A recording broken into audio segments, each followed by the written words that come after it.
So Baron Reed originally never says he goes inside the house. But a year and a half later on Dateline... It didn't look like it was busting at the seams with people. I have the passenger side facing the driveway. And I said, John, can you just run in there and Can we make sure we're welcome here? John, can you just run in there and But we know his last steps were at 12:32:16. Nobody extended the invite to me. I didn't hear the invite extended to you. Can we make sure we're welcome here and it's somewhere we want to be? He said, yeah, I'll be right back. So I pull at the foot of the driveway. It's snowing. John has no coat on. It's windy. So I drop him off. He goes up the driveway and approaches the side door. And he got out of the car. Goes to the front door of the house? Yes. Approaches the side door. Goes to the front door of the house? Yes. Saw him approach the front door. Approaches the side door. The front door. And put his hand on the door. And as I see him approach the door, I look down at my phone. Soon thereafter, within, Dennis, probably 2 full minutes, I start calling. And we know that at 12:33, that was the first of her 50 phone calls. Are you getting ticked at him? Yeah, I am ticked at him at this time, yeah. So what happens next? You're in your car. Will you say, I'm out of here? No, I kind of slow rolled it off the street. And I'm hoping that as I slowly edge my way down the street, he's going to say, wait, Karen, where are you going? Okay, so there you are. You're headed home. Her entire story has always been that she got mad because he went inside the house and she was calling and texting him to come out. 12:41, I leave a voicemail to John where you can clearly hear me pull into John's garage. You can hear my car sensors beeping as I come close to the sides of the garage door. Beep, beep, beep, beep, beep, beep, beep, beep, beep, beep. And then you hear the car go off, and then you hear the sled ding.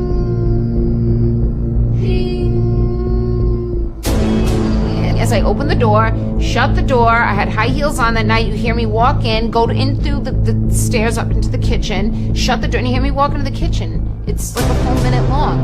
That's at 12:41. She recorded herself walking into the house at 12:41, so that was always her timeline, that she got home at 12:41. Thus, at 12:33, when she made this first phone call, she was outside the house.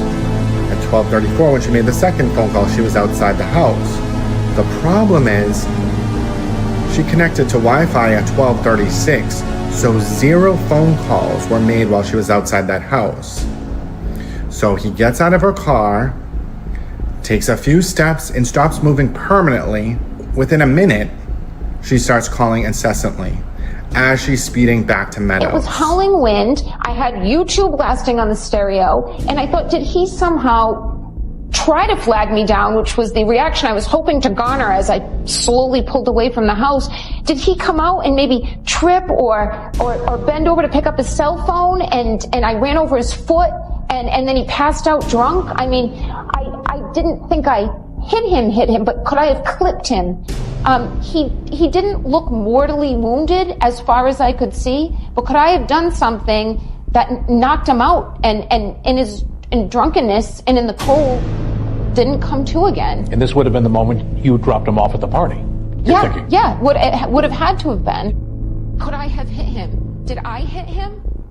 How could that have been? I mean, I don't know what else could have been. I thought, did he somehow try to flag me down and maybe tripped and I ran over his foot and then he passed out drunk? I mean, I didn't think I So at 12:36, she connects to the Wi-Fi, gets out of the car and looks at the damage, then leaves this voicemail.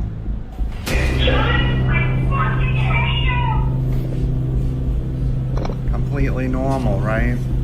You're the best person I've ever been with. You're a loser. Yourself. John made it clear to me, I'm never breaking up with you. She had no reason to be mad. She wasn't left outside the house, waiting, calling, and texting. That was a lie. Just gonna drive around in the 2 square miles that we spent receiving night. How soon was it when you pulled in there that you saw John's body? Immediately. Yeah, I'd had several. You probably... But I felt fine. I mean, I felt like I had had a couple drinks, but I didn't feel impaired. Karen Reed is going to prison. Hello. I don't know what this is doing. Can you guys hear me? I'm trying to broadcast on TikTok at the same time. I don't know if it's going to work. I don't know if my voice is echoing. I guess I will just have to find out after the fact what it sounded like. I've been having trouble trying to do both at the same time.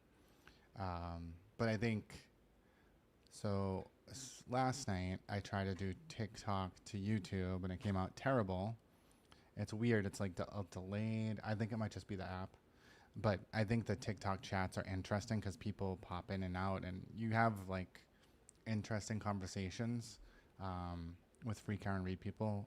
I would say that 90% of them like don't really know most of the facts at all. And then there's like 10% that like know everything about it, but it's more about they want to argue about cops are bad, basically. Cops didn't do everything they were supposed to do. Volume. Let me see. Is that better? Hold on. Is that better? I can turn it up over here too. I just know like I'm like too loud sometimes. Is this, can you guys hear me? Or am I too loud? Did I go too far? To me it sounds loud. Okay. All right. I'll probably be blowing people away tomorrow when I'm on with other people. I think that's the thing. Like, it's more noticeable when you're listening to, you know, a panel and someone's mic is like much louder. And I think that's usually why I have to turn mine down. So let's see. What happened this week? What a week. Let's check it out. Take any investigative steps when you learned about this snowplow driver to determine who, if anyone, might have owned a Ford Edge associated with 34 Fairview? I did not know. Did your investigation ever reveal that the Albert family actually had a Ford Edge at the time? Yes. There, at some point, he passed by again, and it was there, impeding his plow route. Yes. Okay. Would about 3:30 in the morning sound right to you in terms of what he reported, in terms of the time that he saw it there? It sounds right, but I'm not sure of the exact time. He wrote, "I hate that man. I truly hate him." Correct? That's what it says. And he responded to the group, "Funny, I'm going through his retarded client's phone." Correct? That's what it says, yes. He wrote, "No nudes so far." Correct? That's what it says, yes. He did not tell me that he was going through naked pictures, for naked pictures through the phone. He wrote, "No nudes so far." I don't know. Motorcycles, handbags, pair of shoes, or naked pictures of Miss Karen Reed. His mission was to go through the phone to look for digital evidence that's related to the crime. The fact that he wrote "no nude so far," I cannot comment on. I have no memory of him writing retarded on a text message. And you'll agree that that is one of the most vile and insensitive and incendiary terms one could use in modern society. Retarded. Correct? That is correct. It's unfortunate, unprofessional what he said in a private text message communication. He might have been voicing his frustrations. I cannot speak for Michael Proctor. It is unprofessional and unfortunate that he said that. Stop. So I think the main thing is he's trying to put Yuri on the spot to confront him about Proctor's text, right? So using the R word, no nude so far. He hates Yannetti. Oh, and the Lucky Lafren. Did you see the Jeep? Or whatever. Lucky Lafren's not reliable. I mean, if they're gonna go down that path, you know, so be it. But I just think he's not reliable. Like, what is he gonna say? His timeline's never been consistent. And then Michael Proctor using the R word. I mean, I feel like that's the Michael Furman no, what's his name? Is it Michael Furman? I don't know. I just know it's Furman in the OJ case. He was on tape saying the N word after he testified, saying he's never said that word before. I mean, it's totally different thing because the N word is a connotation of a hateful ideology towards a group of people. The R word, the way the Proctor is using it, it's just a name that he's assigning to her. He doesn't think she's a member of that group. He's not like hateful towards that group. So it's not really the same thing. And then the no nudes so far, I feel like that's, because cops often and do come across nudes on phones. So it's not like he was looking for nudes. It's like something that happened. So it's a joke. It's like no nudes so far. I mean, none of that points to he hates her so much that he wants to send her to prison for the rest of her life. So I think, it's a stretch. I mean, I think it was very uncomfortable for York to be on the stand getting those questions of things that he did not say. And like, how do you respond to that, really? But here we have Higgins, and I think it's really interesting that the Commonwealth never had any video of the snow besides when she was leaving the library footage, I think, and the temple footage. Very little snow, so this is like an hour later. And, a decent amount of snow. Enough snow, like if you look at the dark corner of that parking lot, you wouldn't see a body over there. So and like the way he's walking with the jacket on, looking down at the ground because it's windy, that's how people were walking out of the house that night. And yes, I have seen the picture of AJ and Karen at Whole Foods. We'll talk about that in a little bit. I mean, she's just so off the wall. An individual crossing the frame with a couple of cars parked, one of which has a plow on it. Be wearing a black sweatshirt, a hooded sweatshirt. Do you recognize the person in this video? It appears to be Mr. Brian Higgins. It appears to be an individual wearing a black beanie hat, black dark colored sweatshirt with some design on it. Did you have any information whatsoever that there was any animus or animosity between Brian Higgins and John O'Keefe? No. Fine. Any evidence shaping your investigation that there was a motive to harm, hurt, or murder Mr. O'Keefe by Mr. Higgins? No, there was not. As a possible scenario for Brian Higgins to be jealous about John O'Keefe. There's a possibility there, but I didn't see it. Did you explore that possibility when you got all these text messages? We did not follow up on that aspect based on the totality of the entire investigation. I don't think, I don't see how John would have known about my text with Brian.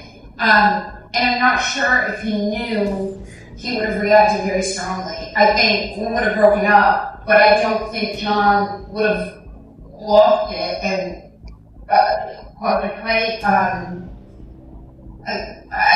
I didn't feel like John's emotions with me got really wrong. You're the best person I've ever been with.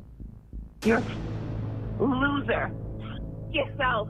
John made it clear to me, I'm never breaking up with you. Sure, Jan. John O'Keefe to the defendant. OMG, stop calling. Zero chance this was an accident. There was zero chance John was hit by a vehicle.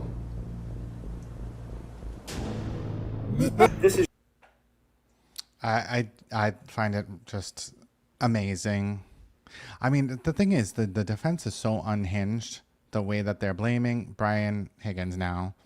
And then she's like, John wouldn't have been jealous. He doesn't care about me. And then in another interview, she's like, I was the best one he ever had. He was never going to break up with me.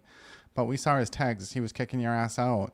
I mean, she's just such a liar. It's hard to even know what the truth is. I mean, the glass in his nose, I guess that was a lie. I mean, I have no idea. She's basically saying, I'm not worth fighting over. It is weird. Like neither one of them really wanted her.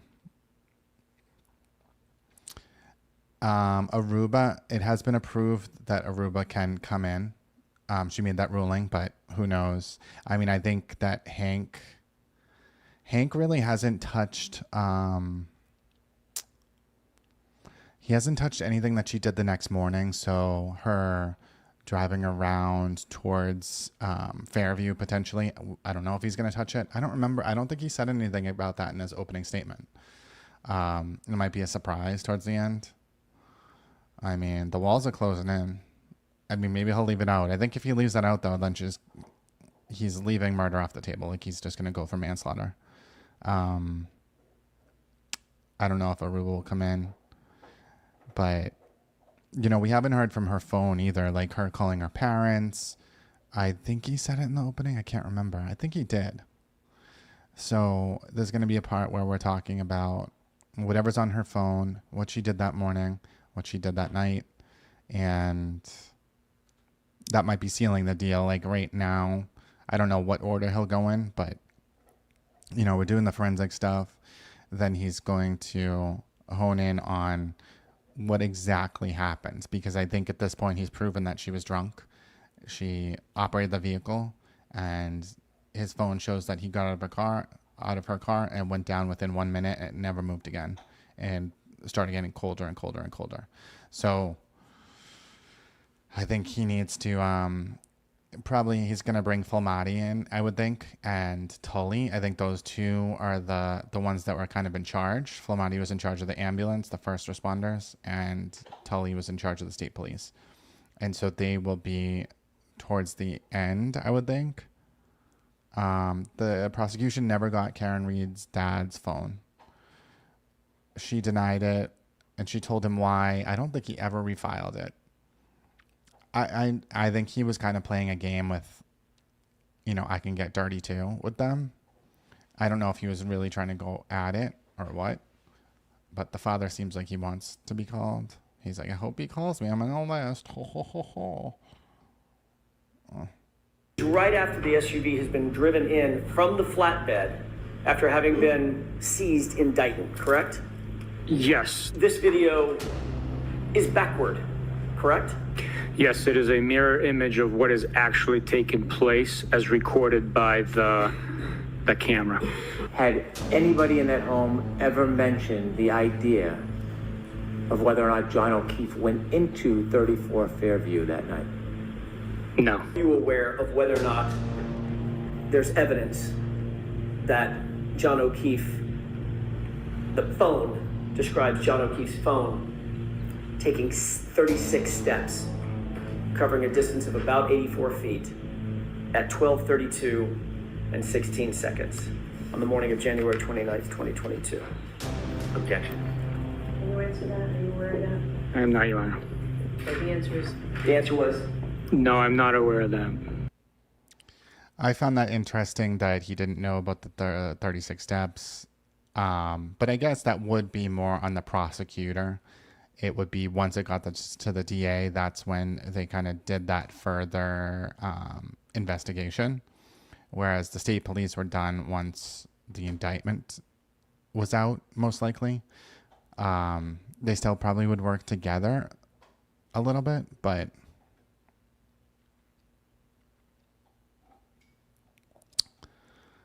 I don't know. How is your daughter feeling? She's feeling much better. Thanks for asking. Never seen her. Oh, her sick day. Before. Can you tell us a little bit more about that? I think she was feeling run down. You know, a lot of pressure and everything, and working, you know, analytically with the team, staying up late, and you can see everything. It's a well-oiled machine here, and she's an integral part of her defense and working with them till 1, 2 in the morning. It catches up with you too, you know. What was it that you were asked to document at that location? Namely, it was Karen Reed's vehicle.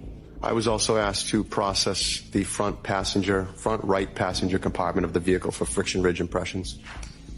A friction ridge impression is it's a replica or an impression of the friction ridge skin on the hands or the feet.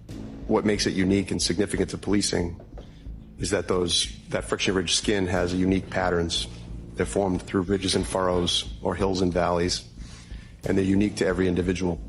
The area was processed with white fingerprint powder, examined, and no impressions of value were determined to be present. But she took a day and just took some more sleep and got some rest. She just hasn't been getting enough rest. Again, you know, with this schedule, you know, the full days and the like. And as you see, she's an integral part of this team. There was a significant amount of snow present. Snowbanks were apparent from what I presume to be plowing. There was an area that did appear to be cleared and heavily trodden by footwear and tires. Still, even in that area, there was a significant amount of snow with certain spots of grass showing. Were you called out to 34 Fairview Road on February 18th of 2022 to photograph and document anything? February 1st was the only date I was called to 34 Fairview, sir. That they were looking for some items. They wanted me to document it with photography. Some were on top of the snow, so there was some significant snow melt. I think that day it was raining out and it was much warmer than it was the previous 3 days. So some had been revealed by this melted snow, so they were on top. Others were under a foot and a half of snow. What damage did you observe to that Chevy Traverse? I observed no visible damage. So you don't know, and you didn't know at the time, who had access to that Traverse during those 5 days, correct? That is correct. At the time, did you know you were at the home of a Boston police officer named Brian Albert? I did not. Asked to examine a black Lexus SUV. I noticed there was some damage to the rear passenger area of the vehicle. Did you take any swabs to see if there was any biological evidence? Yes, I did. Where did you take swabs from as far as trace for blood? I screened for blood on various areas of the undercarriage of the vehicle. And what was the results? Those were negative. Was there anything significant that you saw relative to the back bumper of that vehicle? Yes. And share with us what you saw. There were scratches on the bumper as well as apparent pieces of glass on the bumper. Did you? Yes, Karen Reed is upping her Tito's game. Now she's into Grey Goose, just like she used to be at the Hillside, and she was hot for Hillside.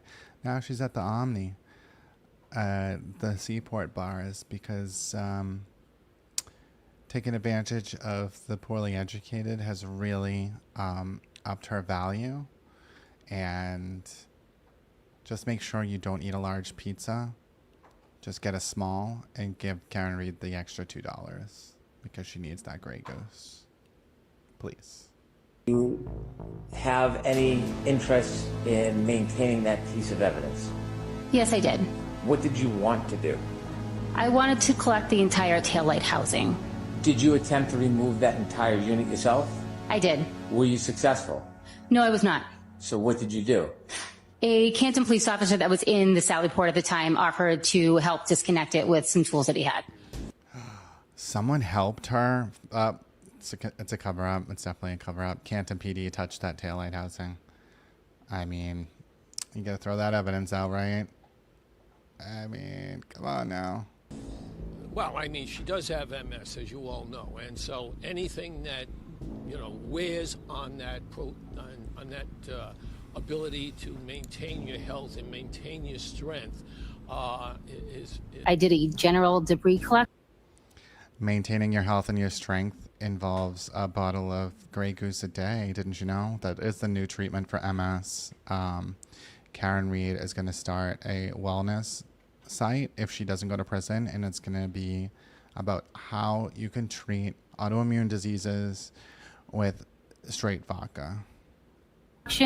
Where I took a large metal spatula-shaped object and scraped the clothing, or in this particular case, the sweatshirt. And any debris that came off the sweatshirt was put into a glassine fold and preserved. Are there any pieces of apparent plastic contained within the debris? Yes. Was there dirt contained within the debris? Yes. The piece of clear apparent plastic was approximately 1/8 inch by 1/16 inch. Karen John's niece was on the stand. Any reaction to her testimony? No comment. What was it like to see her? No comment, please. Thank you. How are you feeling, Karen? Can you say what you were with your health vision? And the niece said that no condolences were on her. I certainly did. I knew John O'Keefe. I had been in his company on several occasions. I was there Christmas Eve. I knew the niece, I knew the nephew, and first thing I did, went in and said, I'm sorry to both John O'Keefe Sr. and Mrs. John O'Keefe, Peg O'Keefe. I mean, you know, that's just common decency, and I would not have overlooked that. And I sat down and had a cup of coffee at the island. His mother leans over the kitchen island and says to me, I think he looks like he got hit by a car. He looks like he got hit by a car. And I had a conversation with John O'Keefe Sr., and we were talking, you know, kind of nervous conversation. He said, you know, that they had water damage in the kitchen, and they had repaired the kitchen flooring and the like at a cost of $75,000. He was hurting, and I was hurting for him. And my daughter was crying, and she hugged Kaylee, and they were both crying. And the rest I'll reveal if Attorney Brennan wants to call me. I'm on the list, so we'll see if he wants to call me. That is the rare path. I just find that it's such a bizarre comment to talk about the water damage and $75,000. Like, oh, he was hurting. I mean, they might have had that conversation, but it's like, it's just so weird to say that. Like, it was small talk if he brought that up. It's not because he cared about the $75,000 worth of damage. It was small talk because they were uncomfortable, because John had died and they were trying to process it. I do find it interesting that the niece said that they didn't offer condolences. I mean, I really wonder what the conversation was like. I mean, I think they were acting weird. I mean, they ran out of there. They pretty much started the car immediately. She ran to the garage as soon as she got there. Started the car. You know, however they acted was very bizarre. And I don't know. I would assume that he offered condolences. I mean, I would hope. But I mean, maybe they were so focused on like, what do we have to do while we get in here, that they didn't properly offer condolences. I mean, it is strange that the brother didn't even come in. I would think that you wouldn't be thinking like, let's get the hell out of here, right? Like, you would be thinking, unless you're guilty, you would be thinking, we need to, I don't know, figure out, sit with the family, sit with the kids. It's just so strange. Not strange, but it's guilty behavior. Passenger taillight of the vehicle. Is that how it appeared when you first walked in that day? Yes, it is. In addition to the broken tail light that we just looked at, did you make observation of any other things? And I'm just asking generally, not asking you to specify. Yes. Were there other things that stood out to you? Yes. Did you take any swabs to see if there was any biological evidence? Yes, I did. Where did you take swabs from as far as trace for blood? I screened for blood on various areas of the undercarriage of the vehicle. And what was the results? Those were negative. What does negative mean? It means that there was no blood present in that area, or if there was, it was below the level of detection of our test. Do you recognize what's in that photograph? Yes, I do. And can you share with us what you saw? This is a close-up photo of the apparent piece of hair on the rear of the vehicle. Pretty remarkable, right? The glass traveling, as well as the hair. I mean, it's pretty remarkable. So you evaluate it all in your autopsy, whether Mr. O'Keefe had any injuries consistent with a motor vehicle accident. Objection. I'll allow that.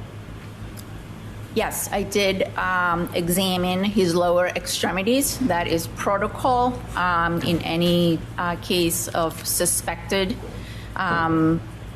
impact with a motor vehicle. So I did examine his legs, and I did not see any evidence of an impact site. A bruise on the knee. Is that consistent with a sideswipe impact? Could be. Karen, would the defense want a delay? We don't need a delay. How do you feel after today, Karen? We have our case. How are you feeling after today? Strong, like always. Okay.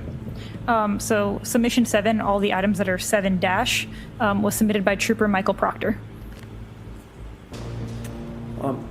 Were you aware of the date of the incident that gave rise to this case? Yes. And what was that date? January 29th, 2022. Were you aware that the clothing that you received was seized from the Good Samaritan Hospital that very day? No. What date was the clothing brought to your lab?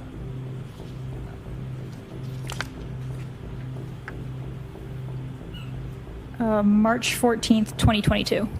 So that means that your chain of custody at the lab began on March 14th of 2022, correct? Yes. And would you agree with me that was about 6 weeks after the date of the incident, January 29th of 2022? Yes. And of course, you can't speak to the chain of custody from January 29th to March 14th of 2022, correct? Correct. And you have no information and do not know why Michael Proctor waited 6 weeks to bring this clothing to your lab, do you? Sustained. Do you know where Michael Proctor stored this clothing during that 6-week period? No. The lab tech in any situation is not going to know anything about the evidence prior to them receiving it. They know when they got it. They have, it's just, this is just the way that they're trying to get this stuff in. And it just seems, I don't know. I don't know if the jury would be like biting on it. To me, I would just be like, oh my God, shut up. Like, it's, they're harping like everything is dependent on the jury believing that Michael Proctor is the devil. And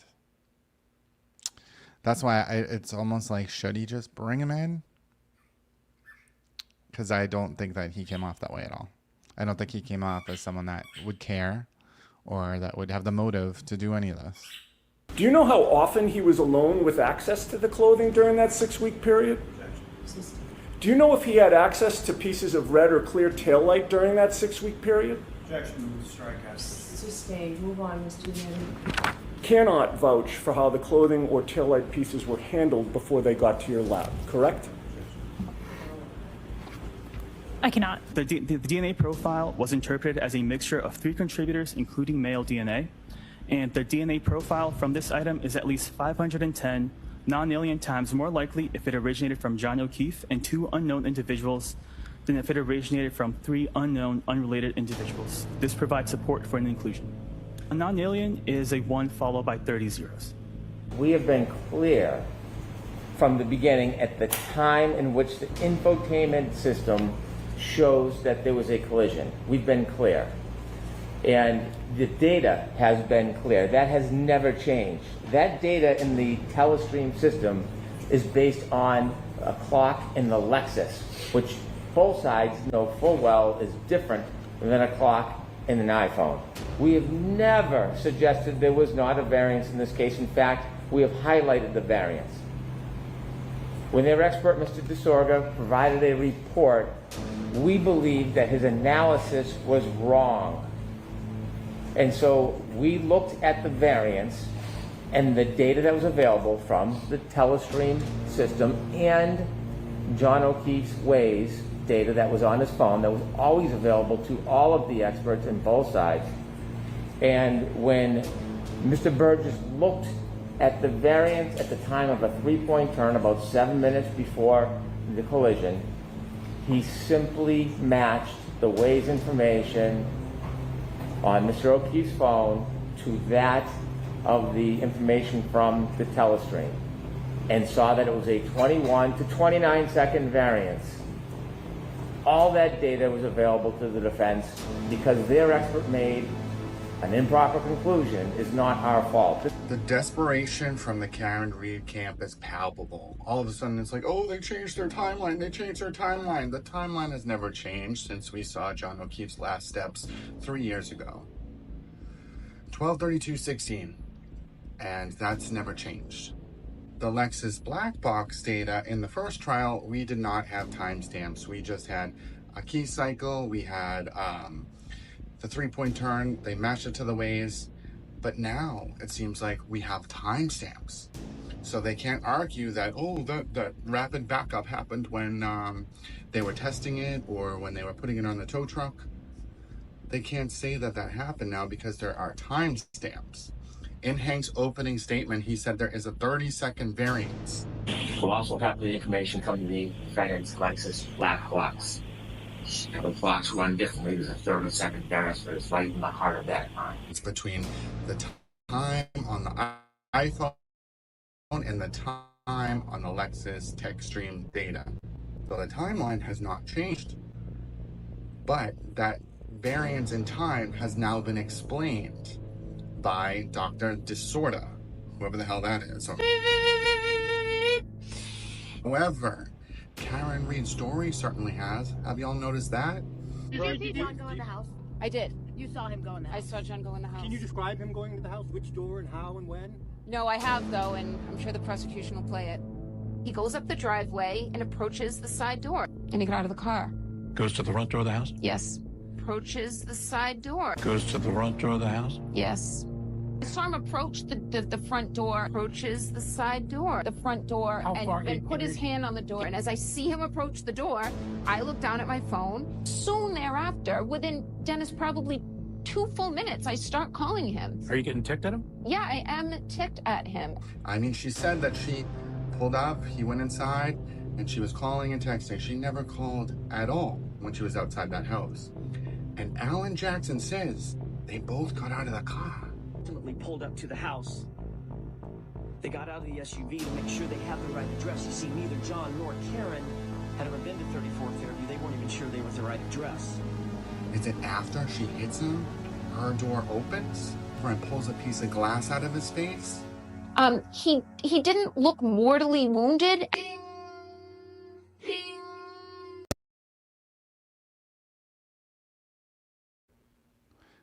Bye-bye, Karen. God, I don't know what the deal is with him saying they both got out of the car. I mean, I'm very interested in this Lexus TechStream data. I think it's going to tell us. I mean, I don't know. So I was watching, I don't know when it was from, but like it was Hank saying that the first trial, they only soldered like one. There's 3 different parts where you get the data from. They only did one, and it was because AJ had an expert that knew how to do it. So they used that expert. They only soldered off one part, and I think it was just the event data.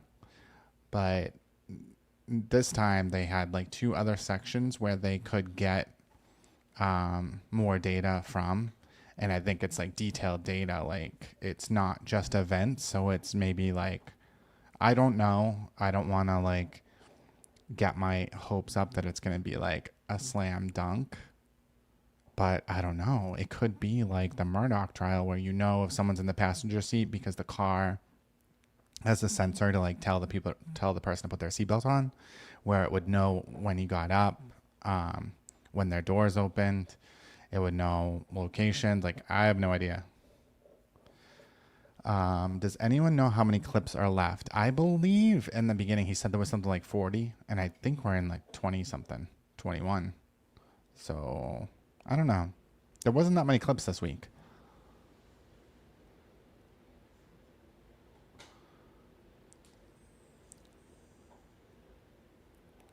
So there's 22 total. I mean, there's 22 left, or 22. Are we on clip 22? I love the clips too. I mean, it's just, I don't know. I just can't imagine what this jury is like thinking. Besides like what a not. I mean, I feel like the Higgins stuff that they're pushing out now, it's like, you know, it's tempting Hank to call more witnesses. It's a risk in both ways. It's a risk to not call more witnesses, but it's also a risk to call witnesses. And I think Lally fell into the trap in the first trial where he called like everybody that was at the bar, everyone that was at the house, and then the defense is able to hone in on them and, you know, be like, why did you get rid of the dog? Why did you get rid of the house? I mean, I don't think it all fits together.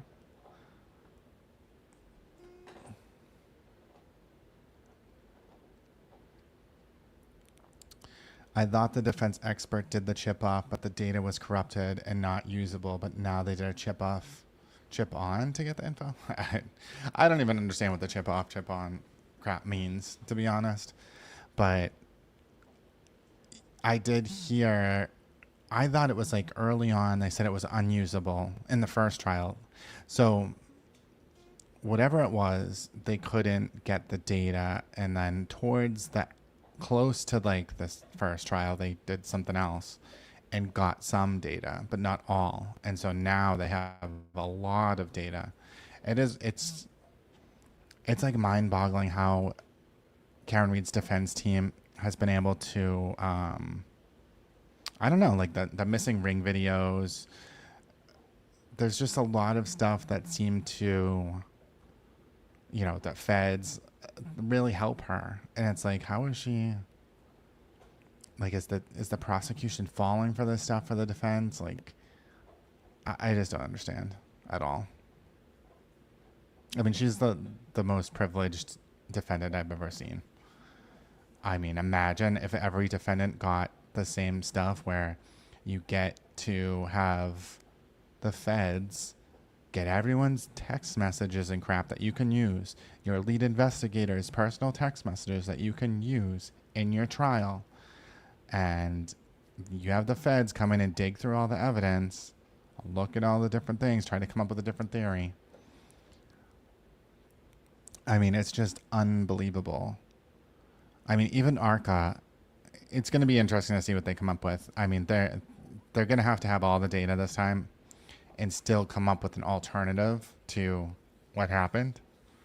I mean, I think it's going to be tough. The way that they freaked out at the 30-second differential shows that they were going to try to use that 30 seconds to say he got out of the car, she left, and then something else happened to him, or something along those lines. There was going to be some other theory. But now that the times align,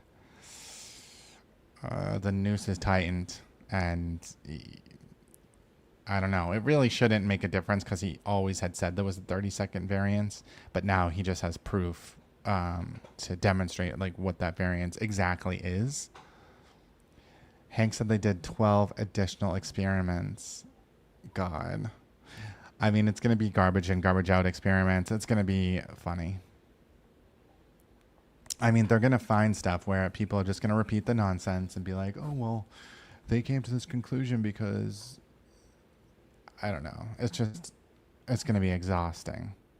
Like, these ARCA and Aperture are probably going to be,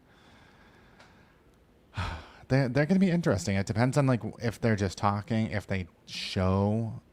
Hank seems to, like, want people to show PowerPoints and show timelines and demonstrate stuff. I like the PowerPoints. I like the timelines. I really prefer it.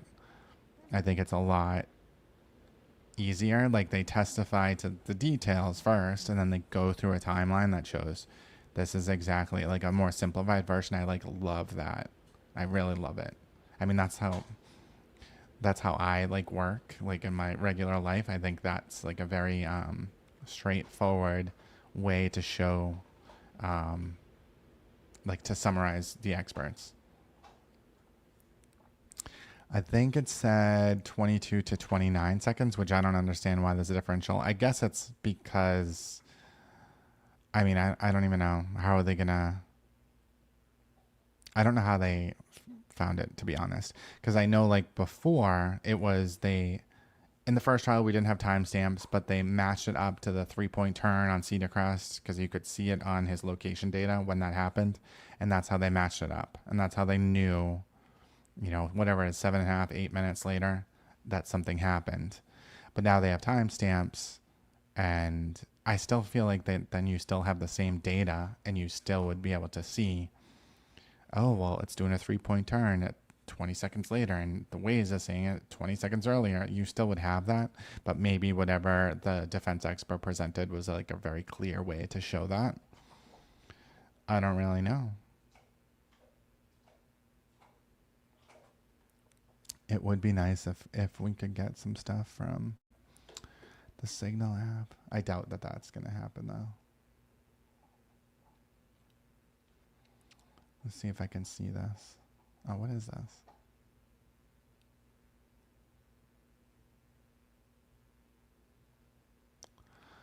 Okay, so the timing clarification really tightens the news, and I don't think the defense has a viable path around it anymore. I don't know where. Someone sent this to me, so I like it. Let's start with the core issue, the clock discrepancy between the Lexus vehicle and John O'Keefe's Apple iPhone. 12:31:38 is the Lexus VCH trigger event, reverse, and acceleration based on the car's internal clock. 12:32:16, John's phone record records its final movement, the Apple clock. So initially, the 38-second gap created the illusion that maybe the VCH event and John's last steps weren't connected. But now we know both the Commonwealth's expert, Shannon Burgess, and the defense's own expert, Matthew DeSorgra, agreed the Lexus infotainment clock was 38 to 40 seconds behind Apple's time. Once you adjust for that, 38 to 40 seconds though, I thought it said, I don't know, we'll go with this. We'll see what this says. Once you adjust for that, the trigger event and John's final step match precisely at 12:32:16. I don't think it's 38 to 40 seconds. I think this is off. Because the steps anyway, it's like when his first step started, I think 12:31:38 may be when they started. I don't even know. And maybe this is right. But I thought that it pulled it not really when his last steps were, but like, I don't know. We'll have to see. So the judge even ruled the Commonwealth can introduce this sync timeline since it wasn't new evidence. It was always known that the clocks varied and both sides acknowledged it. But it gets worse for the defense. Ooh, I like this. When you align trigger event 1 and trigger event 2 in the Lexus text stream data and look at the elapsed time from the ignition on at 12:12 a.m. to each event, it perfectly matches the Waze GPS data from John's phone. Trigger event number 1 equals the aggressive 3-point turn on Cedar Crest after Karen missed the Fairview turn. That shows up on the VCH and also matches Waze at 12:24. Trigger event 2, the hard reverse at the flagpole, recorded on VCH as the Lexus hits 24 miles per hour in reverse. That aligns with the final motion on John's phone at 12:32:16.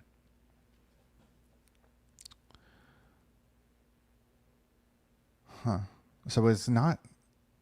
I would not expect it to align with the end of his steps. I mean, it could.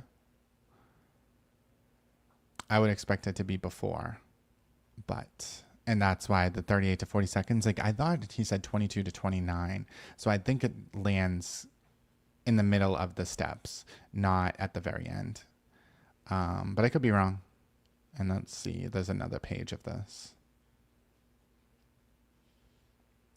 I like when people do this, like detail, because I like have it in my head, but I've never write stuff out. But this is like the Reddit people. They love writing this stuff out. And I do like absorbing it.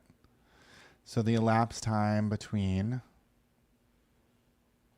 the two VCH events exactly match the elapsed time between the corresponding Waze GPS pings.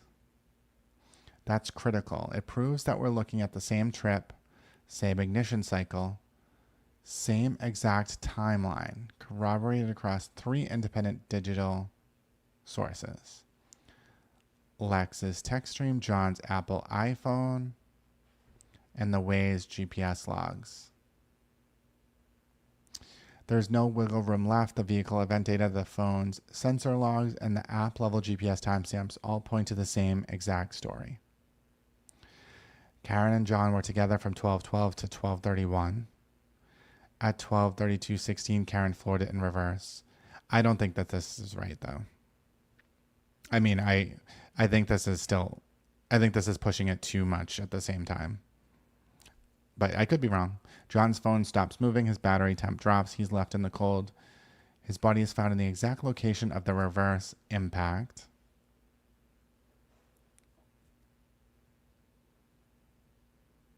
The flagpole. Everything after that, taillight fragments, DNA, debris fields, confirms it.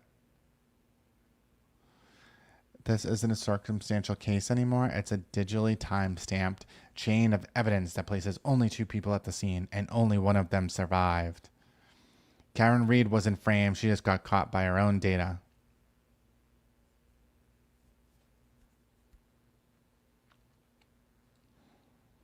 So the part that I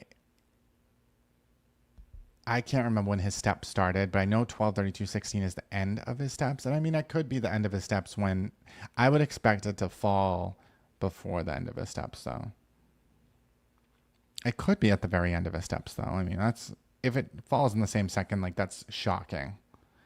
Like, I would not expect, because even the Apple steps, I don't think knows exactly when you end. So I wouldn't expect it to end like really when his steps ended. I think it's like, it doesn't know if you're still walking. I think there's like a buffer.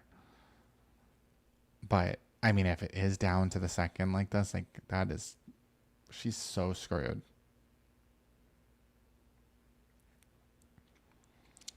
How do we know she didn't reverse up onto the lawn? I think that's the thing. I don't know. So like, I remember them saying there was no tire marks, but they didn't dig down to the snow. And like, when Turtle Boy was doing the reverse backup, like he was testing it, he hit the curb, and I think he went up on the berm. He went up on the berm. So she could have done the same thing. And the defense could argue that that's what she hit. She didn't hit him, she hit the berm, and that's why the thing toggled. I mean, that's probably like a decent defense, but the problem is like her taillight's still broken, the pieces are still there. And his shoe was found against the berm, so it's like, but she does have that huge backup camera. It like lines you up. And like I had a different model of that car, but it, you know, I switched to a Jeep Wrangler, but that car, the Lexus, I could not crash into anything. I could lazily drive everywhere because it was keeping me in lanes. It would automatic brake. So her backing up that fast, I think that over a certain speed, it's not going to brake for you. But I still think it might try to keep her in the lane. Like it has those lines on it, and it would always like jerk me into the lane. So it might have seen the curb, and that could have been the steering wheel toggle. You know, everyone's like, oh, no one can control their car 24 miles per hour in reverse. I don't think she was stunt driving. She just slammed it in reverse. And I do think that there were some safety features that would have kept her on track. But it's interesting. It is very interesting. It's not a real curb, though. Yes, it's not. It's just a berm. I mean, I think that I would still call that a curb. But yes, it's not a real curb. Oh, and this is an interesting one, too.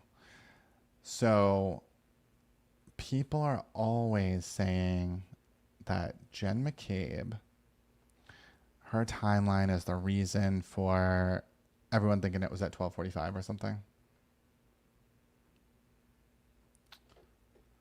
Oh, we have this too. He could have been struck on the lawn. I think that they would have seen those tire marks though on the lawn. I mean, that Jen McCabe did see tire marks. I think that she would have seen that. And then you would have seen the body because they would have led to the body. I think that she hit him on the street, and that's why his shoe is there. So, like, I think that shows usually where you lose the shoe, that's where the impact was. And the shoe was not that far from his body.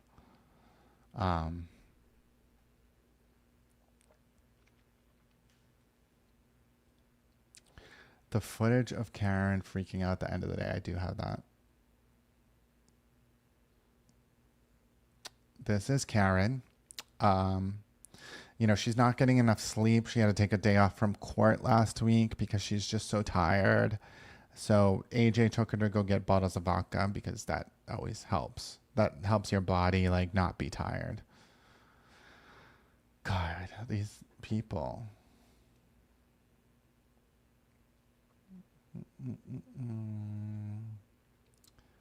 I want to try to find it.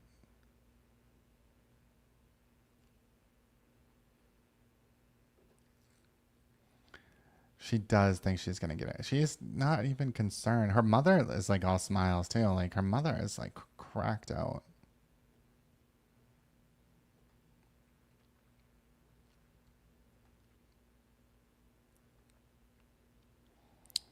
Let's see, what do I have? What do I have? Is that the one? This might be it.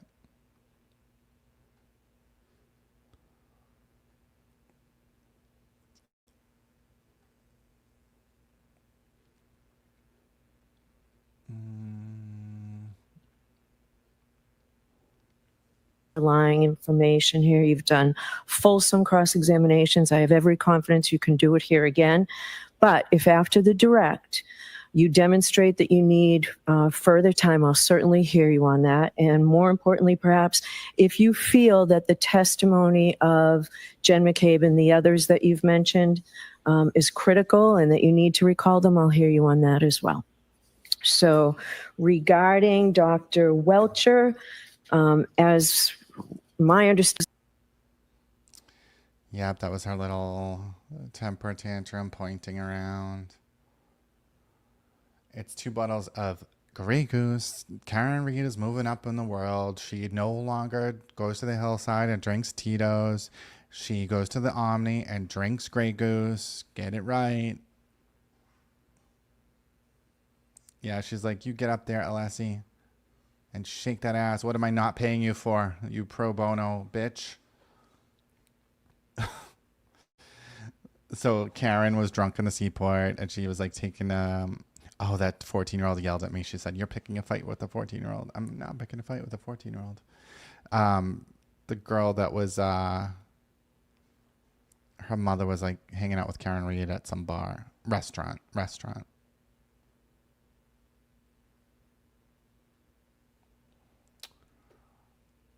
Now I forget what the hell I was looking for. Oh, I feel like this is, I don't know. Actually, I can't show that. I get in trouble for showing his arm on YouTube. It like bans my stuff. But like, I feel like the arm, it's like, I want to show how it matches up with the taillight. But it's like, the only place I can put that out really is on Twitter. Because anywhere else on TikTok or here, it makes my content not get views. Because they think it's like graphic. And it's not even graphic. It's not like it's a dog bite or something.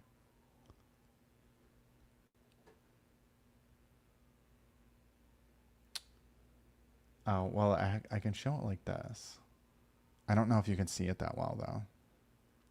But this right angle, this is his arm, and it like kind of matches what this taillight looks like. Like it's like a right angle. It's hard to see, though. But if I have it the real colors, then people are thinking it's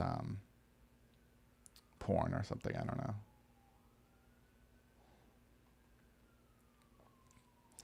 What was the other thing?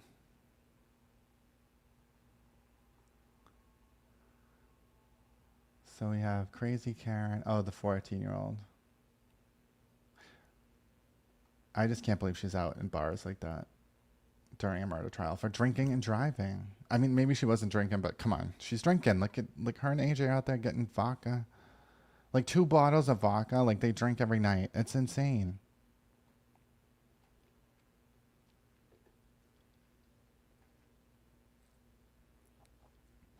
But I mean, if they can demonstrate something with this, a video to show how this works, I mean, she is going to prison.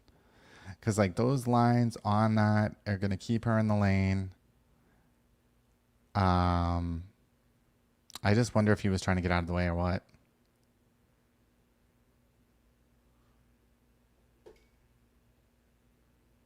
I just don't know. She put out all those pictures with his kids through Turtle Boy, which is weird. It's very weird.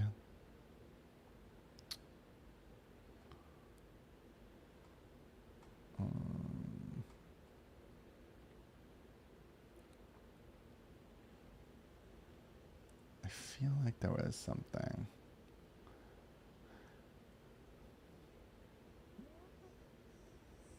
Defense as someone wealthy backing them. I mean, Karen Reed's father was the dean of Bentley. I think he has connections. I think, you know, a lot of professionals, a lot of powerful people probably went to that university.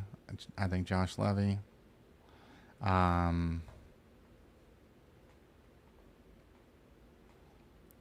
mean, there's just...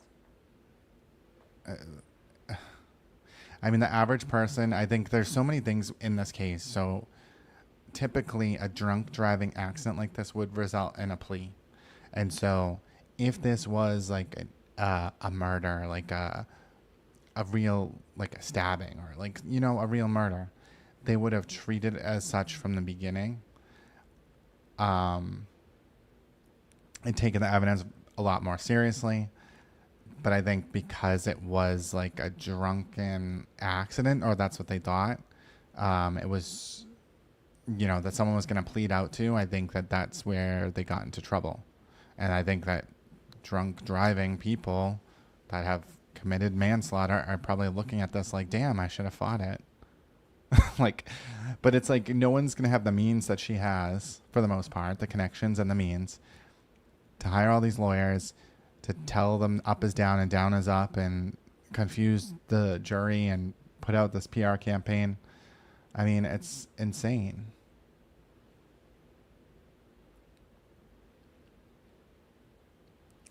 Oh, I'll show you guys this video of my dog before I shut this down, because I don't have a lot more to say. I'll be on tomorrow streaming the trial, but this is my dog being a crazy dog.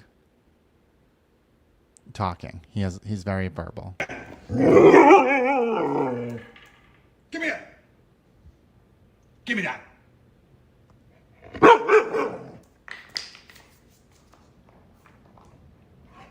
Give it to me. Give me it. Give me it.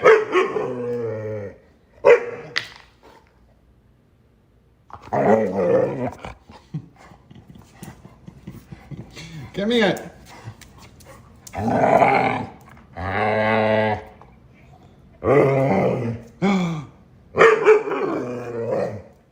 Give me that. Give me it. Give me it. Give me it. Hey.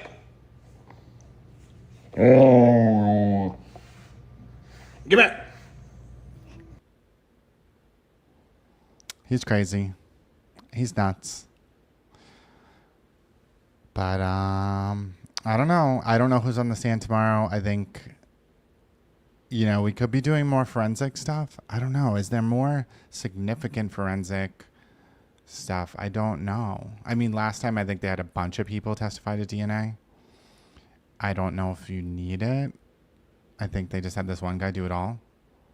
They had a parade of people for every single department. I don't know if it's necessary. I don't think so.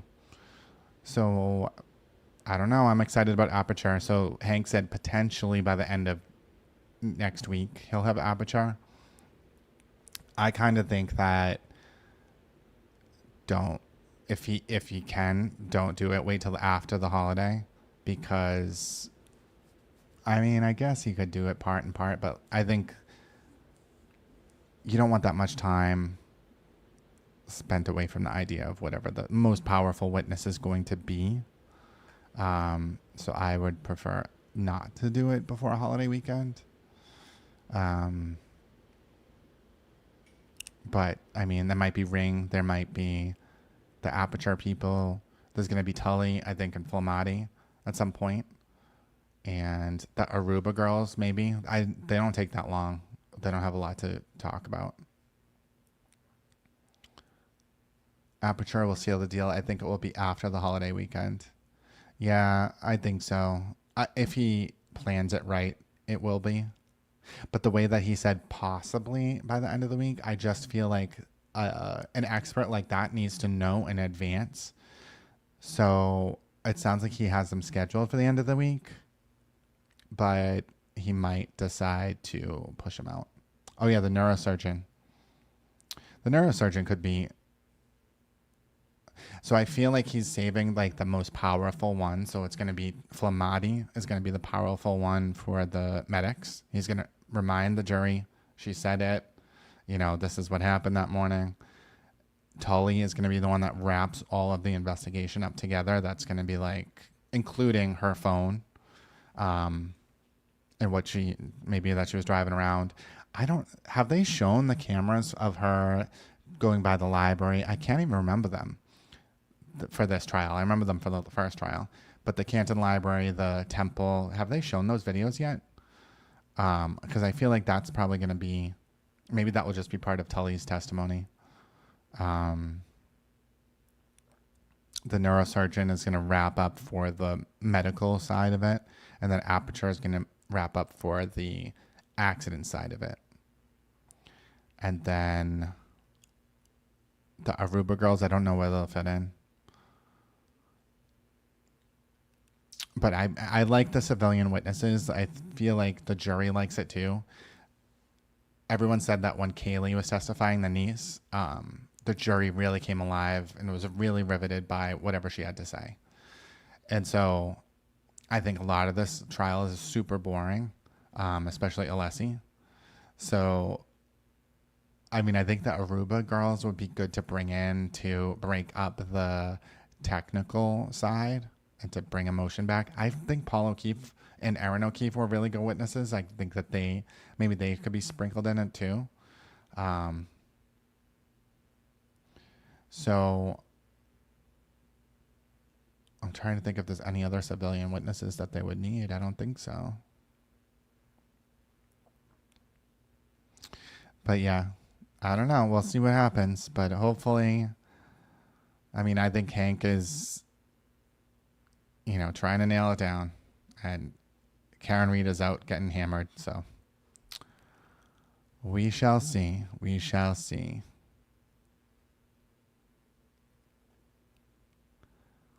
All right. Thanks, guys. And I will talk to you soon. Have a good night. You have to believe all of the McAlberts who testified. And so am I correct in saying that they found the McAlberts to be convincing witnesses and truth tellers? Correct. She stated to Miss McCabe, could I have hit him? Did I hit him? She didn't say that. Who said? Jen McCabe says she said that. I hit him, I hit him, I hit him. The firefighter said that she said that too. Who's the firefighter? Repeated, I hit him. Katie McLaughlin, who's her best friend? She's not a close personal friend of mine. John O'Keefe and Karen Reed never entered my house. 12 people didn't see a guy go in the house. Like, that's what you were relying on. 12 people also didn't see a body when they left. I did notice something out of the ordinary, like a black blob in the ground by the flagpole. I also was not looking out my window. Okay. Let me ask you this. Did anybody in this courtroom ask you if you were looking out your window? I wouldn't be staring at her grass, so no. Okay. I didn't ask you where you were staring. Karen, we saw you outside of my sister's. I saw the black SUV arrived There was another vehicle in front of us up the hill towards us. on the same road coming from the opposite direction. It was a black SUV. I noticed a male and a female in the car. A car length and a half in front of me. There was another car that I hadn't recognized before. It was a dark SUV. Saw it pull up, stopped, pulled up again, stopped, pulled up again by the flagpole, stopped. That's all I saw. Just turned around and looked through the blinds. It wasn't going 50 miles an hour, correct? I mean, I didn't have a radar gun on me, but no. Goes up the driveway and approaches the side door. 0 people have said that they saw him enter the home. Because he's dead. And at any point in time, did you see anybody exit from that vehicle at any point? No. You never saw anyone around the SUV, correct? Correct. Ryan Nagel didn't see him go in the house because he ran. Because it was real quick. Because he ran because it was cold out. He must have ran real fast. That makes sense to a lot of people. What doesn't make sense to anyone? This phone did not enter that home. Oh, really? Actually, it did. That address. One of those individuals is dead and the other individual is alive. Ultimately, and there's damage to the vehicle, then that individual must be responsible for. So he was going up and down the stairs between 12:21 and 12:24. But Waze says he didn't get there till 12:24. The Waze does not say that. They were with the ascending, descending stairs.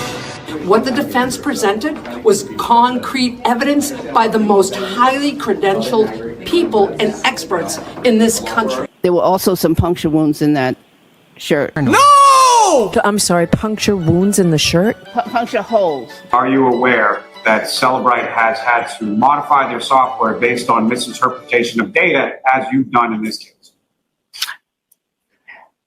Yes. No!